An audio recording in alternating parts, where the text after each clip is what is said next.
विधानसभाओं का आखिरी गांव है। पंडित दीनदयाल उपाध्याय की सोच थी कि आखिरी व्यक्ति से विकास शुरू हो, उसी प्रकार से अयोध्या विधानसभा का ये आखिरी गांव। मोहम्मद सिराज बोल रहे हैं, ग्राम सभा भदौली बुजुर्ग से। एक छोटा सा पुरवा है हमारा साईं की तकिया। ऐसा मुसलमानों की यही थी कि जो है मुसलमान बहुत सताए जाएंगे यूपी में, लेकिन 4.5 साल बीत रहा है। न धर्म न जाति, सभी एक साथ बैठे। इस गांव की बड़ी खूबी लगी मुझे। और मंदिर वहीं बनाएंगे, डेट नहीं बताएंगे, तो हमने डेट भी बता दिया हमारे महाराज जी ने। हमें लगता है कि शिक्षा क्षेत्र में कोई भी भूमिका सरकार निभाने के लिए अच्छे ढंग से तैयार नहीं हुआ है। बताइए तो फिर अखिलेश यादव के कौन कौन से ऐसे लोग हैं जो कहीं ना कहीं गौशाला पर काम नहीं करते? हमने वोट योगी जी के चेहरे पर दिया था। अच्छा, योगी जी के चेहरे पर दिया। हाँ, हमने इनके चेहरे पर नहीं दिया। और योगी के अखिलेश का अच्छा, इस बार नहीं मिलेगी। जो आने वाला कल बताए। हिंदू युवा वाहिनी से आप हैं, तो इसकी कहीं ना कहीं आप ये भी बताइए कि इसका सबसे बड़ा क्या लक्ष्य है?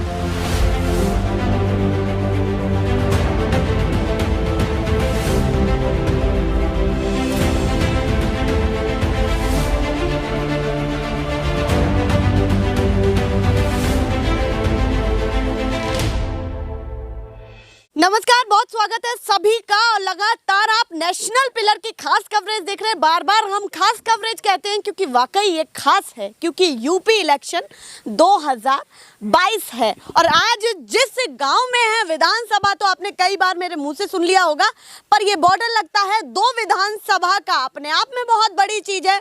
2 विधानसभा के कामकाज देख लिए होंगे और दोनों विधानसभा में बीजेपी के विधायक हैं।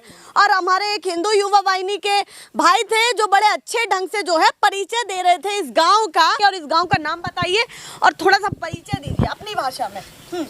जिस लोकेशन में आप खड़े हैं, इस ग्राम सभा का नाम फतेहपुर मुमताजाबाद है।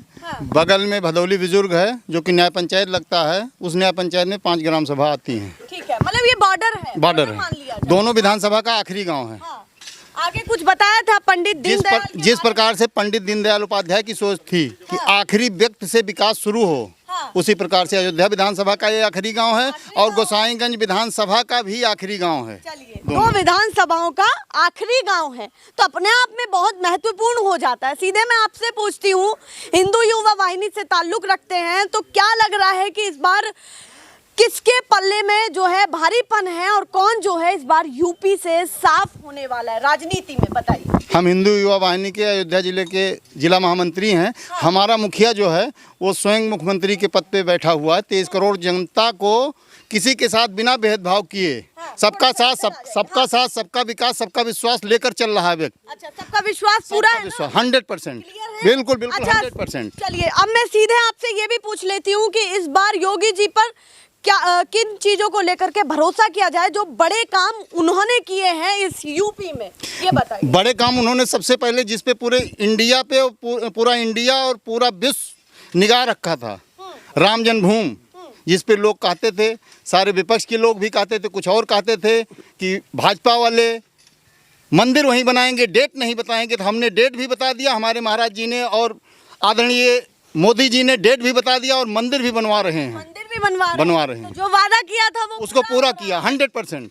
और एक तथ्य ये भी रखा जाता है कहीं ना कहीं, दूसरा जो छोड़ देख ले हम, तो ये भी कहा जाता है कि भैया इसमें तो सुप्रीम कोर्ट का ऑर्डर था, ये बीजेपी ने कोई अहम भूमिका नहीं निभाई है। इसको किस तरीके से आप देख रहे हैं? बिल्कुल, सुप्रीम कोर्ट को मानते हुए हम भाजपा के लोग या हिंदू संगठन के लोग उसका पालन अनुपालन करते हुए सुप्रीम कोर्ट ने तब निर्णय लिया जब उसको लगा कि देश और प्रदेश इन लोगों के हाथ में है कि देश को सुरक्षित और प्रदेश को सुरक्षित माननीय योगी जी करेंगे, तब उसने आदेश दिया मंदिर में। कहीं सुप्रीम कोर्ट भी फिर मजबूत हुआ। बिल्कुल मजबूत सरकार हुई, सुप्रीम कोर्ट मजबूत हुआ। हाँ, चलिए, अब मैं सीधे आपसे एक और चीज की बात करती हूँ कि इस बार बहुत सारी पार्टियां दावा कर रही हैं कि योगी जी को कहीं ना कहीं हिलाना है और उनकी कुर्सी जो है इस बार बदलने वाली है। भैया, कुर्सी पे वो नहीं बैठने वाले हैं, इस बार सीएम का पद वो नहीं देखने वाले हैं। तो आपको क्यों लग रहा है कि विपक्ष इतना कमजोर है, या बताइए कि विपक्ष कहाँ अपनी खामियां छोड़ रहा है, ये बताइए। विपक्ष में कोई है ही नहीं है। अच्छा, है ही नहीं? कोई है ही नहीं। विपक्ष का मतलब 0/0 है। ऐसा कोई चेहरा ही नहीं, कोई चारा ही नहीं है। क्योंकि अखिलेश जी बोलते थे काम बोलता है, और काम बोला उनको जनता निगलेक्ट कर दी। अच्छा, चाहे तो ऐसा बोला कि निगलेक्ट कर दी, चाहे 2017 था और चाहे 2019 था, दोनों में निगलेक्ट हुए। इस बार उससे भी बुरा हाल होगा। चलिए, इस बार और बुरा हाल होने वाला है। सतर्क रहिए भैया और सावधान रहिए, सीधे इन्होंने वार्निंग दे दी है। अब हिंदू युवा वाहिनी से आप हैं तो इसकी कहीं ना कहीं आप ये भी बताइए कि इसका सबसे बड़ा क्या लक्ष्य है हिंदू युवा वाहिनी का? हिंदू युवा, बहुत सारे लोग समझ नहीं पाए। जो हमारे महाराज जी ने हिंदू युवा वाहिनी का गठन किया था और इसकी आवश्यकता देश में या प्रदेश में पड़ी थी, लोगों को पड़ी थी, वो इसलिए किया था कि सबको सामान्य रूप से उसके अधिकार का, उसके व्यवस्था का जो दुरुपयोग कुछ आताताइयों द्वारा किया जाता था, चाहे वो सरकार में बैठे हुए लोग हों और चाहे सड़क पे घूमने वाले लोग हों, उसको रोकने के लिए, उसको व्यवस्थित करने के लिए, आम जनता को पूर्ण रूप से व्यवस्था दिलाने के लिए हिंदू युवा वाहिनी का महाराज जी द्वारा गठन किया गया था। ये एक ऐसा संगठन जो कहीं ना कहीं न्याय की बात करता है, सभी को साथ लेकर के चलने की बात करता है, जो इन्होंने कहा है। अब बाबा आप भी बता दीजिए, इस बार क्या लग रहा है? भैया जी साफ होने वाले हैं या योगी जी कहीं ना कहीं थोड़ा सा कमजोर पड़ने वाले? लग क्या रहा है बताइए। मैं ये बोल रहा हूँ, अखिलेश जी कहते काम बोल रहा है, काम कभी बोलता नहीं, काम दिखता है, दिखाई देता जो काम करता है, बोलता नहीं। इसलिए हमारी बीजेपी क्या चाह रहे हैं, किसको घेरने वाले हैं ये बताइए।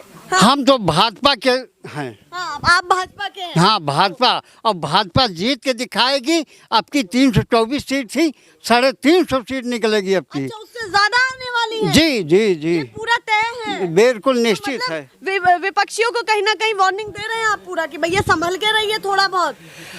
अरे विपक्षी से हमारा क्या लेना देना, हमें राजनीति से लेना, जहाँ से हमें सुविधा मिलती है हम उनसे मिलेंगे।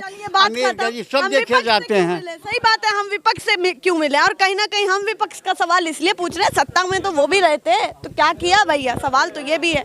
अब आप भी बता दीजिए भैया, क्या लग रहा है इन सब की बातों को सुन करके कि मुद्दा इस बार यूपी इलेक्शन में होना क्या चाहिए? मुद्दा इलेक्शन यूपी में ही होना चाहिए, योगी आएंगे और क्या। अच्छा, यही मुद्दा होना चाहिए। अच्छा, मुद्दा ही योगी है। फाइल इतनी बड़ी है कि योगी जी को जिताने के लिए बिल्कुल तैयार बैठे हैं। हाँ, क्या हुआ, क्या दिक्कत है, क्या परेशानी? नहीं ठीक बता दीजिए। अच्छा, ये बोलेंगे, बोल नाम जरूर पूछिए आप, जिससे नाम उनसे जरूर, जिससे बोलती हैं नाम उसका जरूर पूछिए। अच्छा, जिससे बोलते हैं ना, अब आप अपना भी बता दीजिए। हमने बता दिया, हिंदू युवा वाहिनी जिला महामंत्री अयोध्या ललित कुमार सिंह। और इतना अच्छा परिचय कौन देगा? अब आप भी बता दीजिए। अच्छा, माइक छोड़ दीजिए, माइक मैं नहीं दे रही हूँ आपको, आप बताइए आपके गांव में कितना विकास हुआ है, कितना बढ़िया चकाचक विकास जो हुआ है वो सामने है। देखिए, आने वाले कल में समाजवादी पार्टी हमारी व्यक्तिगत रूप से आगे रहेगी। अच्छा। हम यही जानते हैं, बोल्ट काम है। अच्छा, वो कह रहे थे आपका नाम जरूर पूछना है, तो आप नाम भी बता दीजिए। हमारा नाम ओम प्रकाश मिश्रा, समाजवादी पार्टी के सक्रिय कार्यकर्ता हैं। अच्छा, सक्रिय कार्यकर्ता हैं आप, तो ये बता दीजिए सक्रिय कार्यकर्ता आपको क्या लग रहा है कि सपा जीतने वाले हो? कहने सुपड़ा साहब है सपा का। देखिए, यह अपनी अपनी भाव है, अपनी अपनी व्यक्तिगत राय है। तो आप अपनी राय बताइए कि सपा पर क्यों भरोसा किया जाए, जनता यूपी की क्यों भरोसा करे सपा? समाजवादी पार्टी जो है, जो अपने मुख से निकाला है उसे करके दिखाया है। इस नाते हमें भरोसा है, हमारे सामने जो काम आया है वो हुआ। क्या क्या योजनाएं मिली आपको बताइए? योजनाएं देखिए, कन्याधन, विद्याधन, लड़कियों की शिक्षा, उनके शादी के लिए सारी व्यवस्था हुई है। मतलब कहीं ना कहीं आप संतुष्ट हैं? हम संतुष्ट, समाजवादी के काम से? हम बिल्कुल संतुष्ट हैं। अच्छा, अभी आरोप भी बहुत सारे लग रहे हैं, देखिए अखिलेश यादव पर, कि जब उनकी सरकार थी, उनकी सत्ता थी, तो कहीं ना कहीं गुंडागर्दी बहुत ज्यादा थी, जो इस बार कहीं ना कहीं आज गुंडागर्दी नहीं है, आज गुंडागर्दी मौजूद है। देखिए, एक दूसरे के लोग बुराई करते हैं, अपनी अपनी सोच है, अपना भाव है, अपना काम है। चलिए, अब उन्होंने तो अपना भाव बता दिया, अब ये कह रहे हैं गुंडागर्दी तो अभी भी नहीं थमी है, हो वही रहा है। पुरानी ही बात हो रही है, लेकिन थोड़ा सा उसको दाब के हो रही है। चलिए, मतलब कहीं ना कहीं हल्का सा दिख रहा है, पर वो उतना है कि 19-20 का अंतर है, ज्यादा कुछ अंतर नहीं है। देखिए, यह है कि हमको सफलता मिलेगी आगे चल के। अच्छा, हमको सफलता मिलेगी, देख रहे हैं, इंडिकेशन दे रहे हैं कि सफलता मिलेगी। अच्छा, इस बार नहीं मिलेगी?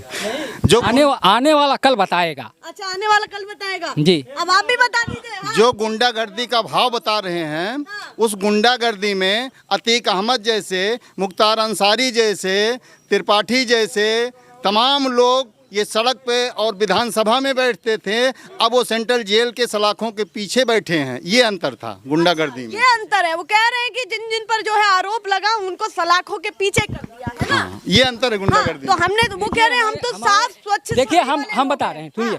ए बाबू भगवान भगत सिंह ए आइए आप। वो किसी को बुला रहे हैं, वो कुछ कहना चाह रहे हैं। है ना? कोई बात नहीं, इधर तो आ जाइए। आप कहाँ भटक रहे हैं? एक मित्र और हैं, वो बोलना चाहते थे अब दिया। अच्छा, वो गायब हो गए। हाँ, वो कहीं निकले हैं।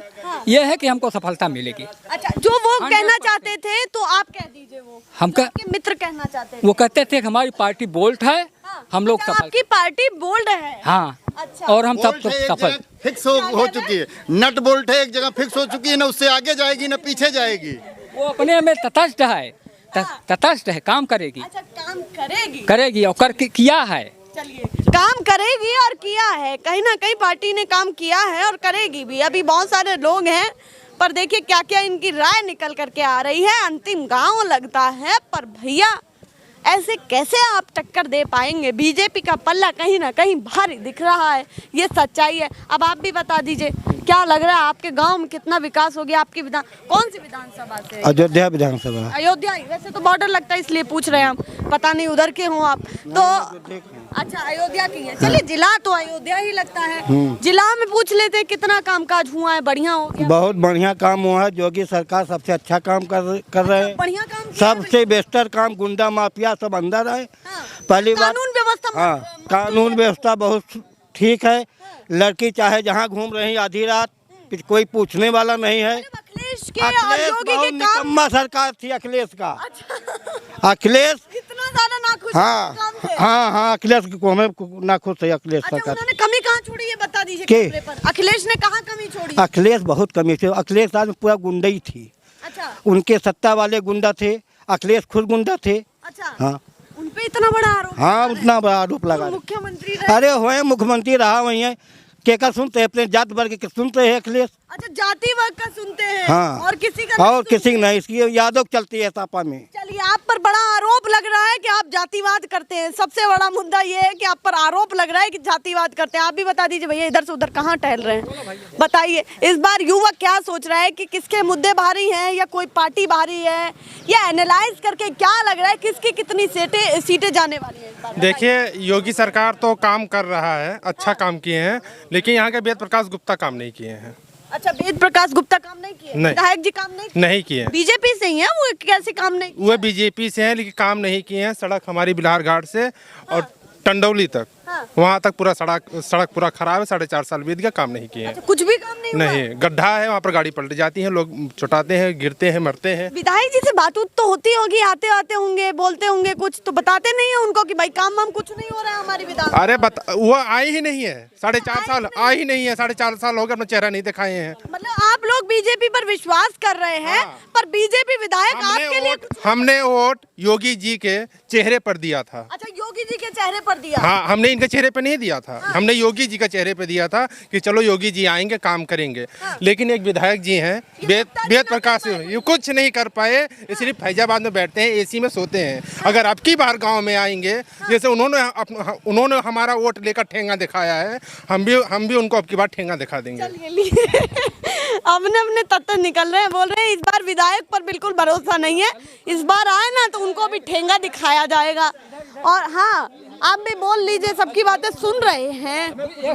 हाँ, कुछ भी नहीं। किसी पे विश्वास ही नहीं है। अच्छा, किसी पर किसी पे विश्वास ही नहीं। कहते कुछ है, करते कुछ है। ऐसा क्यों लग रहा है कि कोई पार्टी सुधरी ही हुई नहीं है? भाजपा सरकार की सारे कामें ठीक हैं, लेकिन हम छोटे आदमी हैं भैया, ब्राह्मण है, छोटे वर्ग से हैं, 4 बीघे खेती करते हैं, पूरा दिन यहाँ दुकान पे रहते हैं और जानवरों को देखते हैं। सारा काम बंद करके सिर्फ हम खेत ही पकड़ के बैठे रहेंगे तो बच्चों को पेट कैसे भरेगा? खेत ही क्यों पकड़ना? ये इतने जानवर हैं, अगर हम खेत से निकल जाएं तो हमारा फसल जो है, खड़ी फसल नष्ट हो जाएगी। हमारे बड़े भाई साहब हिंदू ये वाहिनी माननीय मम्मू सिंह जी हैं, इनसे पूछिए, 2 बीघे धान हमारा जानवर खा के बैठा दिए। हम घास वगैरह निकलवा के फिर से खाद वगैरह डलवा के, ये एक्स्ट्रा खर्चा जो आ रहा है ये कौन देगा? चलिए, ये सवाल है इनकी भी अपनी परेशानी है कि भाई जो जिस चीज़ से कहीं ना कहीं घर चल रहा है, अगर वहीं इतनी बड़ी दिक्कत हो तो कैसे हो? भैया आप भी बता दीजिए। आप ना बताएंगे इनकी बात को सुनकर। क्या पूछ रहे पास तो मैं हैं? आ क्या रही पूछ रहे हैं? ये बोल रहे हैं कि कहीं ना कहीं पीछे रहे। हाँ पीछे रहे हम। अच्छा कुछ गिर रहा है। हम ये पूछ रहे हैं कि वो कह रहे हैं कि पशु इस तरीके से घूम रहे हैं कि भाई उनको आधे से ज्यादा दिन तो वहीं बिताना है और वहीं ड्यूटी बजानी है, तो कहीं ना कहीं पशु भी परेशान है। गौशाला पर कितना काम हुआ और गैयाएं आप भी देखते हैं और हम भी देखते हैं कि कहीं वो कट रही है क्योंकि तारबंदी हो जाती है, कट रही है, उनको चारा बिल्कुल आपने बिल्कुल सही कहा। हमारे छोटे भाई कल्लू मिश्र जी जो बोले हैं फतेहपुर मुमताजाबाद के, गाय और पशु प्रॉब्लम है, ठीक है, उनकी प्रॉब्लम है। प्रॉब्लम उनकी है, आम जनमानस की प्रॉब्लम है, लेकिन ये पशु हमारे ही लोगों के हैं, पहली प्रॉब्लम। बिल्कुल ये भी बात हाँ, है। और शासन सत्ता द्वारा जो बजट इसके लिए दिया जा रहा है, जैसे हमारे ही क्षेत्र में यही एक ग्राम सभा है बैसिंग, बहुत बड़े पैमाने पे गौशाला बनाया गया है, लेकिन कुछ अगर गाय कुछ परसेंट लोग अधिकारी कर्मचारी जो कि उसमें सहयोग नहीं कर रहे हैं, कि वो जो भैया बोलते थे कि काम बोलता है, उसी काम के लोग अभी बैठे हैं कुछ चंद, वो सपोर्ट नहीं कर रहे हैं। वो बोलते थे काम बोलता, हमारे यही ये मुसलमानों का एक पुरवा है। नाम बताइए तो फिर भैया। अखिलेश यादव के कौन कौन से ऐसे लोग हैं जो कहीं ना कहीं अब गौशाला पर काम नहीं रहते हैं, कुछ लोग हैं, नाम बताइए। जैसे एक मैडम का नाम आया था डीएम महोदया का, तो ऐसे तमाम लोग अभी बैठे हैं चंद नाम नहीं जगहों पे। बताएंगे। नाम जैसे हमको जानकारी नहीं है जानकारी फिलहाल। नहीं है, ठीक है, कोई बात अभी- नहीं। अब आप इस बीच कुछ कह रहे हैं। सुन हाँ, हम कह रहे थे कि हमारे यहाँ सबसे बड़ी योगी सरकार से, मोदी सरकार से है कि हमारे यहाँ इतना छुट्टा जानवर हैं कि हमारी फसल जो है पूरा खा ले रहे हैं। तो कह तो रहे हैं आपके ही तो हैं वो पशु। नहीं हमारे योगी जी तो छोड़ के नहीं हमारे तो हैं नहीं, पब्लिक के हैं, लेकिन हमारे व्यक्तिगत नहीं है, हम तो एक भी नहीं छोड़े हैं। अच्छा हाँ तो फिर कहीं ना कहीं आप न्याय चाहते हैं। बिल्कुल चाहते हैं कि कहीं ना कहीं सिस्टम दोषी है ना। मैं डॉक्टर राकेश तिवारी उत्तर प्रदेश वित्त विहीन विद्यालय प्रबंधक संघ का जिला अध्यक्ष हूँ। इसके बाद जो है श्री महाकाल सेवा ट्रस्ट का चेयरमैन। इस समय ट्रस्ट के अंतर्गत माता पिता सेवा अभियान उत्तर प्रदेश में संचालित कर रहा हूँ। मतलब कई संगठन में आपने मेन हाँ जी जी भूमिका जी। निभाई। ठीक है। हम वास्तव में बीजेपी के सभी क्रियाकलाप से संतुष्ट होते हुए भी नहीं हैं। कारण उसके अनेक हैं। आज शिक्षा क्षेत्र में जुलाई से जो आज सितंबर में विद्यालय खोलने जा रहे हैं, अगर जुलाई से ही खोले होते तो कम से कम 3 महीने 4 महीने बच्चे पढ़ लेते।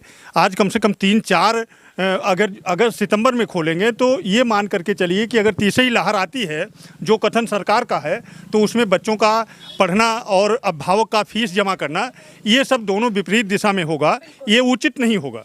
शिक्षा को लेकर शिक्षा क्षेत्र में फीस लग रही है, बताइए। और मैं देख रहा हूँ कि बच्चों का इतना नुकसान हो रहा है कि जो बच्चे 6 में थे आज वो 9th में चले गए हैं। बताइए कौन सी शिक्षा होगी आने वाली पीढ़ियों के लिए। एक अलग सोच की जो उम्मीद थी, वो जो IAS की कल्पना कर रहे थे, MBBS MD करने की कल्पना कर रहे थे, इंजीनियर और डॉक्टर बनने की कल्पना कर रहे थे, उनका सब कल्पना धरा का धरा रह जाएगा। और हमें लगता है कि शिक्षा क्षेत्र में कोई भी भूमिका सरकार निभाने के लिए अच्छे ढंग से तैयार नहीं है। अच्छा देखिए, मैं कुछ किसानों सीधे मुद्दों पर आए हैं। हाँ, आप सीधे मुद्दों पर आए हैं। अब मैं एक बड़ी बात कहती हूँ, जिस तरीके से पैंडेमिक में स्वास्थ्य व्यवस्था चरमराई दिखी, तो आपको लगता है कि भविष्य में कहीं ना कहीं शिक्षा व्यवस्था भी एक बहुत बड़ा मुद्दा रहने वाला है। हाँ कहीं ना कहीं भविष्य चरमरा चुकी है मैडम। आज लगभग हम आपके चैनल के माध्यम से कहना चाहूँगा कि आज लगभग 2 वर्ष हो गए हैं। बच्चे आज किसी भी बच्चा से जो आज LKG या UKG में था, वो आज 2nd और 3rd में होता, बताइए उसका भविष्य तो एकदम खत्म हो चुका है ना। आप बताइए। और बच्चे ही तो हमारे संस्कार हैं। हमारे जब संस्कार अच्छे नहीं होंगे तो माता पिता का सम्मान कैसे बढ़ेगा? और जब माता पिता का सम्मान नहीं बढ़ेगा, समाज कैसे योगदान करेगा? और जब समाज का योगदान नहीं होगा तो राष्ट्र का निर्माण कैसे होगा? ये तमाम चीजें, आप राष्ट्र निर्माण की बात करते हैं, आप राष्ट्रवादी होने की बात करते हैं, तो ये तो वाकई एक बड़ा निर्माण में हमारी भूमिका अहम होगी, हमारे आने वाली पीढ़ियों की भूमिका अहम होगी। अच्छा एक और चीज, ये सोचनीय प्रश्न है। बिल्कुल। और इसको हर व्यक्ति को, हमारा अभिभावक जिस तरह डिस्टर्ब है, हमारे शिक्षक बताइए 3,000-4,000 रुपये निजी विद्यालयों में वेतन पाने वाले शिक्षक, आज बताइए एक भी पैसा जो है छठपूर्ति के रूप में किसी भी शिक्षक को देने के लिए तैयार नहीं है। और बहुत सारे एसोसिएशन से आप जुड़े हुए हैं। एक बड़ा सवाल मेरे दिमाग में हमेशा आता है कि जहां कोई सरकारी नौकरी पाने वाला है, हो सकता है कि वो उतनी जानकारी ना रखता हो जितना प्राइवेट वाला एक रखता है। तो आपको क्या लग रहा है, इसके बीच में भी कुछ होना चाहिए कि जैसे जो टीचर्स ज़्यादा सक्षम हैं और कहीं ना कहीं बहुत सारी चीज़ों के कारण रुक जाते हैं, उन पर ध्यान देना चाहिए या कुछ और होना चाहिए? आपको लगता है ऐसा? क्योंकि हम ये देखते हैं कि गवर्नमेंट स्कूल्स में ऐसे भी टीचर्स होते हैं जो बिल्कुल पढ़ाने योग्य नहीं है और कहीं ना कहीं उनको वो पद मिला हुआ है। ये तो मैडम आप अभी जल्दी में आरक्षण की बात कर दिया आपने। हाँ। अब जैसे 30-35%, 40% पाने वाला 90% वाला योग्य नहीं है, 30-40% पाने वाला योग्य है। अगर आप इससे ये पूछना आप मुझसे चाहती हैं, वास्तव में समाज में रहता हूँ, इस मुद्दे को उठाना नहीं चाहता था, लेकिन आपने घुमा फिरा करके इस मुद्दे को उठाना चाहा, तो आज कहना चाहूँगा बड़ा मुद्दा है, शिक्षा का आपने पूछा। नहीं, हम आज इस मुद्दे को भी क्लियर कर देना चाहते हैं। वास्तव में आज ये मान करके चलिए, क्या बताऊं, हमारे नेता किस विचारधारा के हैं, वोट की राजनीति करते हैं, वास्तव में देश और राष्ट्र की राजनीति नहीं करते। दुखद बात तो इस बात का है। अगर सही ढंग से देखा जाए मैडम, सही ढंग से देखा जाए तो आरक्षण की जहां बात होती है वहां पर जाति जो है वो गरीब नहीं होती, व्यक्ति गरीब होता है, और व्यक्ति किसी भी जाति का हो सकता है। इसलिए आरक्षण जो है वो आर्थिक आधार पर लगाना चाहिए। चलिए, आरक्षण आर्थिक आधार पर होना चाहिए जो इनकी मांग है। मैडम, हाँ। किसान की बारे में कुछ कहना चाह रहा हूँ। हाँ। आपके चैनल माध्यम से 1967 में किसान की स्थिति थी कि 70 रुपये किलो, 76 रुपये किलो कुंटल गेहूँ था, 76 रुपये कुंटल गेहूँ था, और गेहूँ का मूल्य उस समय 76 रुपये कुंटल था। 1 तोला सोना आपको 3 कुंटल गेहूँ में मिल जाता। 3 कुंटल गेहूं में अगर आप बेच देते तो कितना मिलता? 1 तोला अर्थात 200 रुपये तोला था। आज स्थिति यह है कि 70 रुपये प्राइमरी का अध्यापक वेतन पाने वाला आज देख रहा हूं कि 1000 रुपये, मतलब 70,000 पा रहा, अर्थात 1000 गुना उसका वेतन बढ़ गया। और उस किसान का जो 76 रुपये कुंटल पा रहा था, आज वो जो है 25 गुना बढ़ा है। कितने शर्म की बात है। कौन सा ब्रेड लगाए रही सरकार? हाँ, आज हम 40-45 कुंटल गेहूं बेच दें, 40-45 कुंटल गेहूं अगर बेच दें तो स्थिति यह है कि हम किसी भी स्थिति में 1 तोला सोना नहीं खरीद सकते हैं। किसानों के मुद्दे भी उठाए हैं कि फसलों के दाम वहीं पर क्यों जो है थम गए हैं। जिस तरीके से महंगाई बढ़ रही है तो वेतन कहाँ गया? वेतन ही कह लीजिए इसे, जब फसल के दाम उनको सही नहीं मिल रहे हैं। भैया, जो कमाने धमाने वाले हैं, जो देश को चला रहे हैं, जो देश के पालनहार हैं, अन्नदाता, वही परेशान है। बाबा, आप भी बता दीजिए जल्दी से, इस बार किस तरीके से राजनीति देख रहे हैं? मुझे तो राजनीति में बिल्कुल दिलचस्पी ही नहीं है। अच्छा, दिलचस्पी ही नहीं? जी हाँ, इस नाते कि जो आता है, जो भी राजनीतिक दल है, सब तुष्टीकरण की राजनीति करते हैं। हरिजन, बैकवर्ड और मोहम्मदन, इसके अलावा दूसरे जाति में जन्म लेना शायद पाप हो गया है। अच्छा। जो आता है इन्हों की इसी नाते मैंने 1919 से, इससे 2019 से नोटा की बटन दबाना शुरू कर दिया। अच्छा, कोई पार्टी ही नहीं? जी ना, कोई नहीं। मेरी निगाह में कोई पार्टी ठीक है ही नहीं। जितनी पार्टियां हैं सब तुष्टीकरण की राजनीति कर रही हैं। चलिए, ये भी एक अलग अपना फैक्टर है। आप भी बता दीजिए भैया, अपने अंतिम गांव से क्या कहना चाहते हैं? जी, मैं मोहम्मद सिराज बोल रहे हैं, ग्राम सभा भदौली बुजुर्ग से। एक छोटा सा पुरवा है हमारा, साईं की तकिया। जी, मैं सिर्फ तारीफ करना चाहूंगी आप जनता की कि भैया देखिए, यहाँ सभी एक साथ बैठे हैं, कोई न धर्म न जाति, सभी एक साथ बैठे। इस गांव की बड़ी खूबी लगी मुझे, और ये हमारे हिंदू युवा वाहिनी से भैया इनकी बात थोड़ी तो सत्य दिखाई दी कि कहीं ना कहीं भैया सब साथ हैं। न्याय की बात हो या जैसे भी हो, सभी साथ हैं। मान लीजिए, मुख्यमंत्री जब योगी आदित्यनाथ जी बने, सबसे बड़ी दहशत मुसलमानों की यही थी कि जो है मुसलमान बहुत सताए जाएंगे यूपी में। लेकिन 4.5 साल बीत रहा है, एक भी मुसलमान कहीं सताया नहीं गया है। कोई ऐसी दिक्कत नहीं? कोई दिक्कत नहीं है। चलिए, आपको क्या बड़ी वजह लग रही है कि ऐसे लोग राजनीति करते? न कोई दंगा हुआ है, न कोई दंगा हुआ है 4.5 साल में। लेकिन डर तो बहुत लग रहा, हम भी बहुत डर रहे थे उनके नाम से। कहीं ना कहीं कुछ भी हो सकता है। लेकिन हमारे यहाँ आड़े पड़ोस में हम लोग बहुत छोटे कास्ट में हैं, मुस्लिम, और बहुत छोटे छोटे पुरे हैं। लेकिन हमारे बगल में बहुत बड़ा गांव भदौली है, कुमिया है, लेकिन सब आपस में बहुत मिलजुल कर रहते हैं। जी, ऐसी कोई दिक्कत ही नहीं है। कहीं ना जी कहीं। देखिए सामने बैठे हैं हमारे काका लगते हैं, हिंदू युवा वाहिनी के जिला अध्यक्ष हैं, लेकिन आज तक कभी भी ना दादा बाबा को ना हमको कुछ भी नहीं कहे चलिए हैं। आपको सल्यूट करते हैं दोनों को कि कहीं ना कहीं एकता हमेशा रहे। और देखिए जो बात सत्य है वो तो जरूर दिखाई जाएगी, नहीं छिप सकती चाहे कुछ भी हो जाए। अब जल्दी से विकास भी गिना दीजिए योगी जी के, जल्दी जल्दी बताइए। विकास के मामले में जैसे मान लीजिए इनका सारा काम पसंद है सभी लोगों का, लेकिन सिर्फ यही जो गोरू बछड़ू वाला है यही एक मुद्दा है, बाकी सब चीज ठीक है ये दिक्कत है। जी।